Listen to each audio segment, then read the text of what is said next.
পরবর্তী breaking news, SIR হওয়ার সঙ্গে সঙ্গে কোথাও মুখোশগুলো কষে যাচ্ছে, ঝুলি থেকে বেড়াল বেরিয়ে পড়ছে।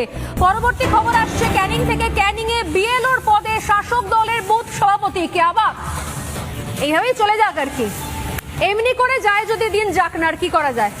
ক্যানিং এ বিএলওর পদে শাসক দলের বুথ সভাপতি ইআরওর কাছে অভিযোগ দায়ের করলো বিজেপি। সরাসরি অভিযোগ দায়ের করলো বিজেপি ইআরওর কাছে। ঠিক এটাই আমি জানতে চাইছিলাম এতক্ষণ ধরে, যে অভিযোগগুলো মানুষের স্বার্থে বিজেপিকে দায়ের করতেই হবে।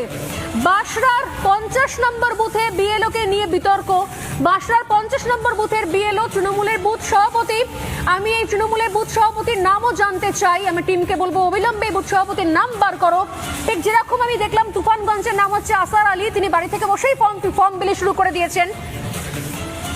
অভিযুক্ত বিএলও তাপস মণ্ডল, আচ্ছা অভিযুক্ত বিএলও তাপস মণ্ডল, তার নাম তাপস মণ্ডলকে ইমিডিয়েট বদলের দাবি করেছে বিজেপি এবং ইআরওর কাছে অভিযোগও জানিয়েছে। আমি আসার আলীর প্রসঙ্গে একটা আপডেট দিয়ে দিতে চাই যে এই যে তুফানগঞ্জে আমরা দেখলাম যে তৃণমূল তার নেতা তিনি নিজের ঘর থেকে বসে এফআইআর এর ফর্ম বিলি করছেন, সেই নেতার বিরুদ্ধে থানায় এফআইআর মানে বিকেল 4:37 ভারতীয় জনতা পার্টির ওখানকার স্থানীয় মন্ডল নেতৃত্ব করেছে এবং সেই বিডিওকে সেই বিএলওকে যেন অবিলম্বে পদচ্যুত করা হয় তার জন্য আমরা ইআরওকে লিখিত কমপ্লেন দিয়েছি। কিন্তু এর সাথে মমতা বন্দ্যোপাধ্যায় সব থেকে বেশি আজকে এসআইআর বিরোধী যে কাজ করছেন।